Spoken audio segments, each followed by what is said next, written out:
வணக்கம் தோழர்களே, நான் சுந்தரவள்ளி. CNN நியூஸ் 18 சேனல் இணைந்து ஒரு கருத்து கணிப்பு எடுத்திருக்கிறாங்க. அந்த கருத்து கணிப்பு விஜய்க்கு நெஞ்சு வலியை உண்டாக்கியிருக்கு. RSS பாஜக கும்பலுக்கு வைத்த வலியை உண்டாக்கியிருக்கு. மிகப்பெரிய அதிர்ச்சியை எதிர்கட்சிகளுக்கு உருவாக்கி இருக்கிற கருத்து கணிப்பு என்ன நடந்தது தோழர்களே? நேற்று 2026 சட்டமன்ற தேர்தலுக்கான கருத்து கணிப்பு ஒன்றை CNN தொலைக்காட்சியும் நியூஸ் 18 தொலைக்காட்சியும் சேர்ந்து எடுத்திருக்கிறாங்க. நியூஸ் 18 தொலைக்காட்சி அம்பானி உடையதுன்றதை சேர்த்து சொல்றேன். ஏன்னா மோடி அவர்களுடைய செல்லப்பிள்ளை நண்பர் அவர். இந்த தொலைக்காட்சிகள் எடுத்த சர்வேயில ஒரு அதிர்ச்சி போட்ட கொடுத்திருக்கிறாங்க. அதுல அண்ணனெல்லாம் போட்டு பொழந்திருக்கிறாங்க. விஜய் என்ன நினைக்கிறாருன்னா, எனக்கு ஒரு சினிமாவில் கிடைத்த புகழை வைத்து நான் மக்கள் மன்றத்துல பெரிய வெற்றியை ஈட்டுவேன்னு நினைக்கிறாரு. 1989 சிவாஜி ஜானகி அம்மாளோடு, எம்ஜிஆருடைய இணையர் ஜானகி அம்மாவோடு கூட்டணி வைத்துக் கொண்டு களமிறங்குறாரு சிவாஜி கணேசன். மிகப்பெரிய ஆக்டர். கடைசியில எல்லாரும் தோக்குறாங்க. சிவாஜி கூட ஜெயிக்க முடியல தமிழ்நாட்டுல. இங்கே ஒரு அரசியல் தெளிவு மக்களுக்கு இருக்கு. சின்ன பசங்க ஆடிட்டு போவானுங்க, நாளைக்கு அவனும் வாழ்க்கையில அடிபடும் போது புரிஞ்சுக்குவான்.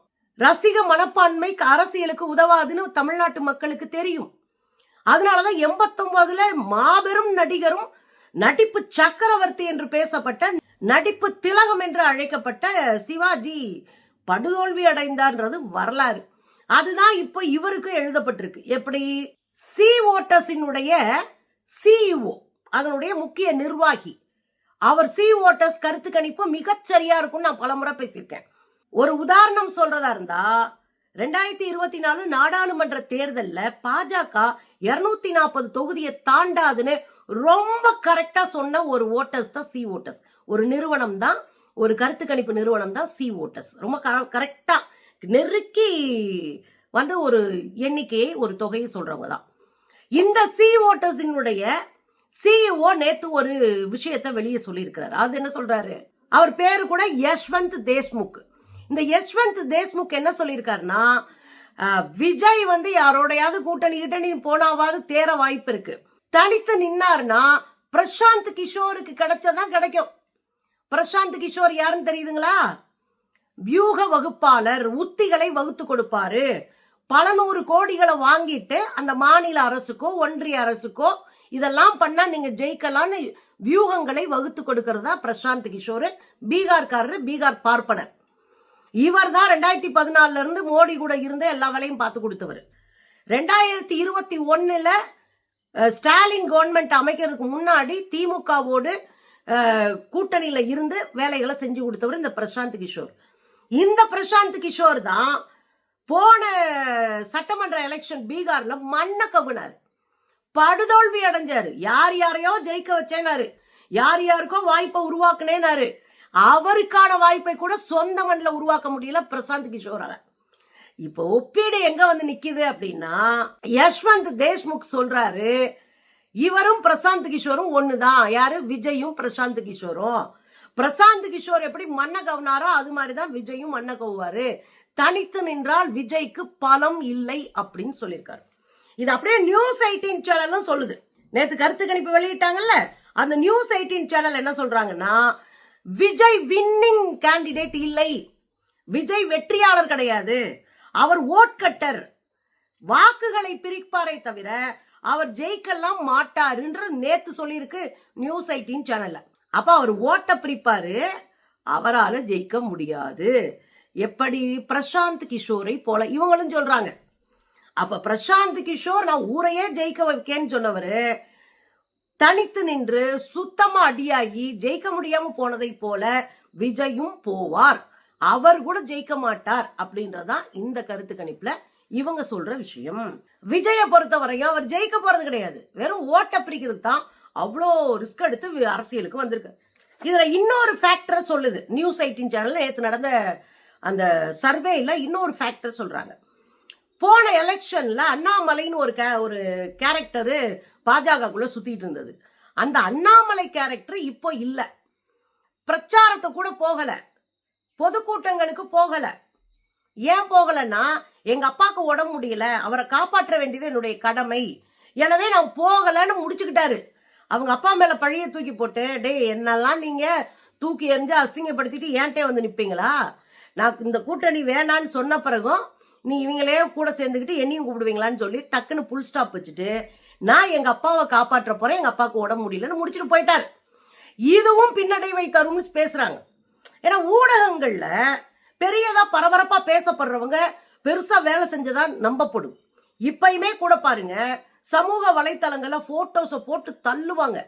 நம்மளாம் போயிட்டு வந்து போறதுக்கு நேரம் இல்லாம பல போட்டோஸ விட்டுருவோம், பல நிகழ்வுகளை பேச மாட்டோம். அது தவறு.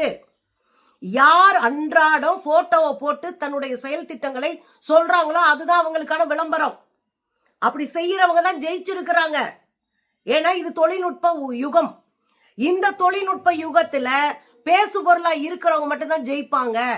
நீங்க களப்பணிய பக்காவா பண்ணினாலும், கருத்து பணிய ரொம்ப சிறப்பா பண்ணாலும், நீங்க மக்கள் மன்றத்துல உங்களை பத்தி பேசிக்கிட்டே இருக்கணும். அதைத்தான் தம்பி அண்ணாமலை செஞ்சாரு. இன்னைக்கு அண்ணாமலை ஆள் இல்ல. சோ இது ஒரு பின்னடைவாக பார்க்கப்படுகிறது நேற்று பார்த்த சர்வேல. உண்மையும் கூட. ஏன்னா அவர் ஒரு வார் ரூம் வச்சிருக்காரு. அந்த வார் ரூம் மக்கள் பாஜகவுக்கு எதிராகவே கடுமையாக இன்றைக்கு சமூக வலைத்தளங்கள்ல எழுதிட்டு இருக்கிறாங்க. அப்போ அது பின்னடைவை தரும் அப்படின்றத அவங்க கணிக்கிறாங்க. ஸ்டாலினுடைய செயல்பாடுகள் எப்படி இருந்தது அப்படின்னு ஒரு கேள்வி கேட்கும் போது 33% பேர், 32.8, 33 ரவுண்டா வச்சுக்கலாம், 33% மக்கள் என்ன சொல்றாங்க, மிகச்சிறப்பாக இருந்தது, ரொம்ப நல்லா பண்ணிருக்காரு அப்படின்னு சொல்லியிருக்கிறாங்க. 7% பேர் பரவாயில்லங்க செஞ்சிருக்காரு அப்படின்னு சொல்லியிருக்கிறாங்க. 12.3% பேரு ஓகே, ரொம்ப மோசம்லாம் கிடையாது, ஓகே செஞ்சிருக்காரு அப்படின்னு சொல்லியிருக்காங்க. இதை மொத்தமா நீங்க போட்டு பார்த்தீங்க அப்படின்னா ஓகே வரைக்கும் எவ்வளவு பேரு அவருடைய ஸ்டாலின் அவர்களுடைய செயல் திட்டங்களை அங்கீகரிச்சிருக்காங்க அப்படின்னு பாத்தீங்கன்னா 52%. மொத்தமா இவங்க சொன்ன அத்தனையும் கூட்டி பார்த்தோம்னா 52% மக்கள் ஸ்டாலின் அவர்களுடைய செயல் திட்டங்களை வரவேற்கிறாங்க அப்படின்னு புரிஞ்சுக்கணும். இதுல எந்தெந்த கட்சி எவ்வளவு வாக்குகளை பெறும் அப்படின்னு பார்த்தா, ஸ்டாலின் அவர்கள் அதாவது திமுக கூட்டணி 41.2% வாக்குகளை பெறும் மக்கள் சொல்றாங்க. மக்களுடைய கருத்து கணிப்பு சொல்லுது 41% மேல ஸ்டாலின் அவர்களுடைய வாக்கு வங்கி இருக்கும். வாக்கு வங்கி குறையல. உங்களுக்கு புரியுதா? இந்த 41ல இருந்து 45க்குள்ளதான் இருக்கு. அது குறையும்ல கூடல, அது அப்படியே மெயின்டைன் ஆயிட்டு இருக்கு.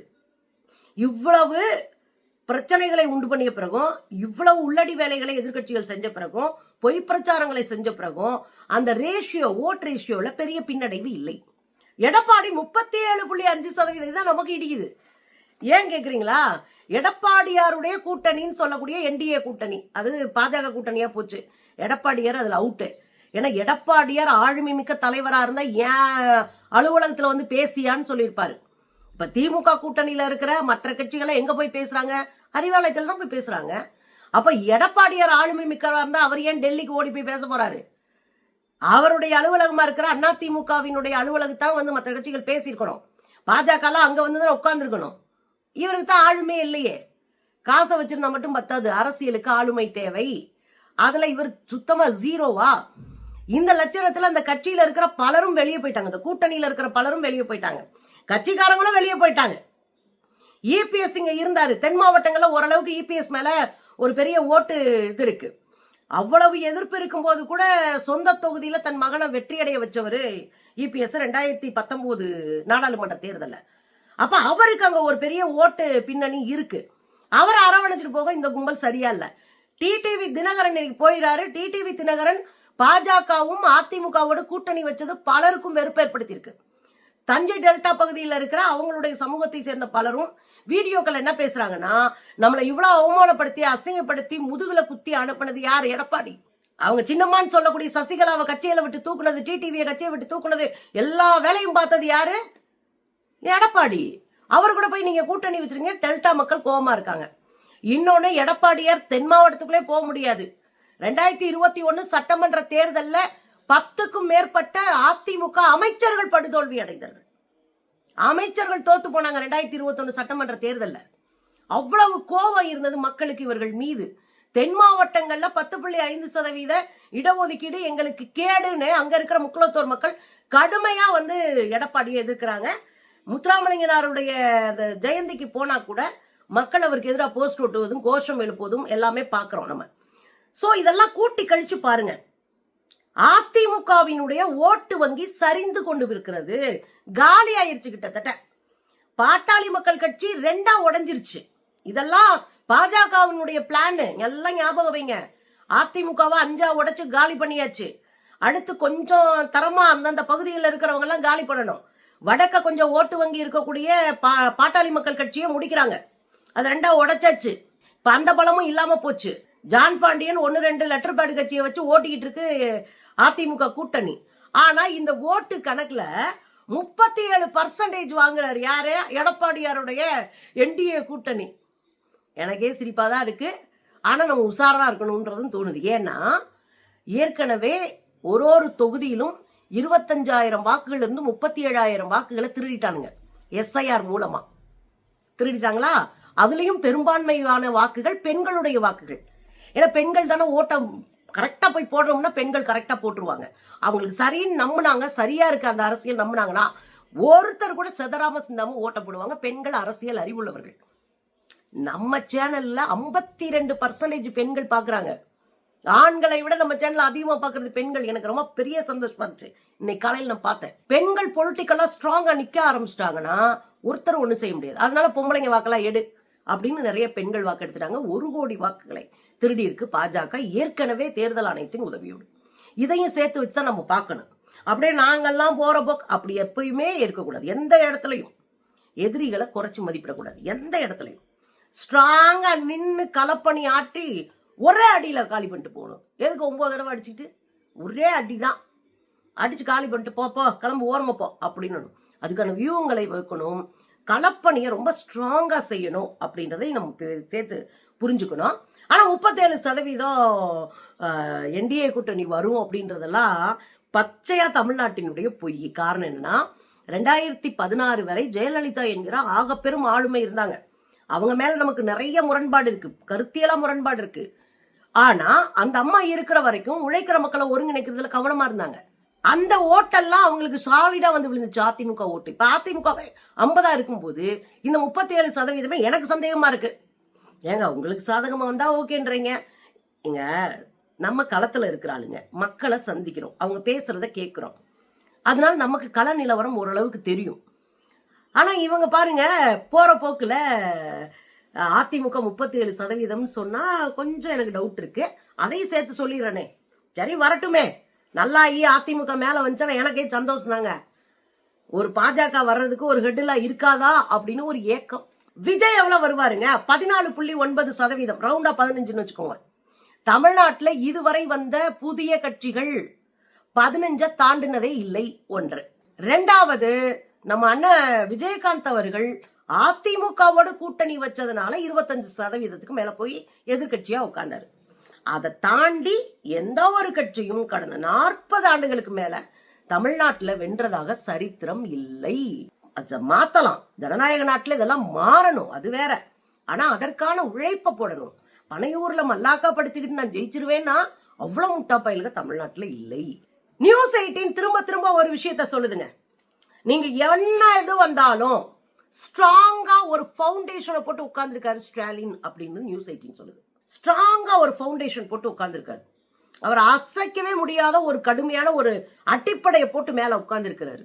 விடாம நாம எடுத்த புள்ளி விவரங்களில் கூட எப்போதும் முதலிடத்துல ஸ்டாலின் இருக்காரு. அது அவங்களே சொல்றாங்க. தொடர்ந்து வருகிற கருத்து கணிப்பு, புள்ளி விவரங்கள், சர்வேஸ் எல்லாத்துலயும் ஸ்டாலின் முதல் இடத்துல இருக்காரு. சி ஓட்டர்ஸ் எடுத்தாங்கல்ல, என்ன சொன்னாங்க? இப்போ நாடாளுமன்ற தேர்தல் வச்சாலும் திமுக தான் ஜெயிக்கும், திமுக கூட்டணி தான் ஜெயிக்கும் சொல்லையா போன மாசம். அப்ப விடாம எல்லாம் எடுக்கிற சர்வேக்கள்ல ஒரு இடத்துல கூட பின்தங்கவில்லை. ஸ்டாலின் தான் முன்னிலையில் இருக்கிறார். இப்ப என்ன பிரச்சனை ஓடிட்டு இருக்கு தமிழ்நாட்டுல அப்படின்னா 3 பெரிய பிரச்சனைகளை சுட்டி கட்டுறாங்க. 1, பெண்களுக்கு பாதுகாப்பு. 2வது, சட்ட ஒழுங்கு பிரச்சனை. 3வது, போதை பொருள் அப்படின்னு 3 குற்றச்சாட்டை வச்சிருக்கிறாங்க. ஆனா உண்மை நிலைமை என்ன அப்படின்னா, போதை பொருள் முந்த்ரா துறைமுகத்திலிருந்து காரைக்கால் துறைமுகத்துக்கு அதானியினுடைய ஆசீர்வாதத்தோடு, அவர்களுடைய அப்பா மோடியினுடைய ஆசீர்வாதத்தோடு வந்துட்டு இருக்கு. அது குறித்து நம்ம டீட்டெயில்டா போடணும் தேர்தலுக்கு முன்னாடி. அப்ப போதை பொருள் இங்க விளைவிக்கிறத தடுத்தாச்சு. போதைப் பொருள் வித்தாங்கன்னா முன்னாடி அரெஸ்ட் பண்ணி உள்ள தள்ளுவாங்க, திரும்ப வெளியே வந்து அந்த வேலையை அவன் பார்ப்பான். இப்ப போதைப் பொருள் விற்கிறவன் குண்டாஸ்ல உள்ள போறான், குறைஞ்சபட்சம் 4-5 வருஷத்துக்கு வெளியே வர முடியாது. ரெண்டாவது அவனுடைய சொத்தையும் பறிமுதல் பண்றோம், சொத்தையும் பறிமுதல் பண்ணிருது அரசு. ஏன்னா வெளியே வந்தா உனக்கு வீடும் இல்லை, வாசலும் இல்லை, சோறும் இல்லைன்னா நீ ஒழுங்கா வேலையை பாரு அப்படின்ற சூழலுக்கு தமிழ்நாட்டில் பெரிய வேலைகள் நடந்துட்டு இருக்காது. நம்ம தனியா பேசுவோம். அப்ப இந்த 3 குற்றச்சாட்டுகள் வச்சிருக்கிறாங்க. பெண்கள் மீதான தாக்குதல், சட்ட ஒழுங்கு பிரச்சனை, போதை. இது 3ம் தெளிவா பொலிட்டிக்கலா அனலிட்டிக்கலா பார்க்க ஆரம்பிச்சோம் அப்படின்னா இது எப்படி கட்டமைக்கப்பட்டது என்கிற உண்மையும் தெரிஞ்சுக்கலாம். எல்லா ஊர்லயும் பிரச்சனை இருக்கும், ஆனா அந்த பிரச்சனைக்கு உடனடியாக சொல்யூஷனை தேடுதா அரசு என்பதுலதான் ஒரு அரசு நல்ல அரசா கெட்ட அரசான்னு பார்க்கணும். அப்படி பார்க்கும்போது கருவுற்று இருந்த தன்னுடைய காதலியை கொண்டு வயிற்றுக்குள்ள கையை விட்டு கருவை வலிச்செடுத்து அவங்க கொலை பண்ணி தன்னை கிணத்துக்குள்ள போட்டு போனதெல்லாம் அதிமுக ஆட்சியில் நடந்திருக்கு.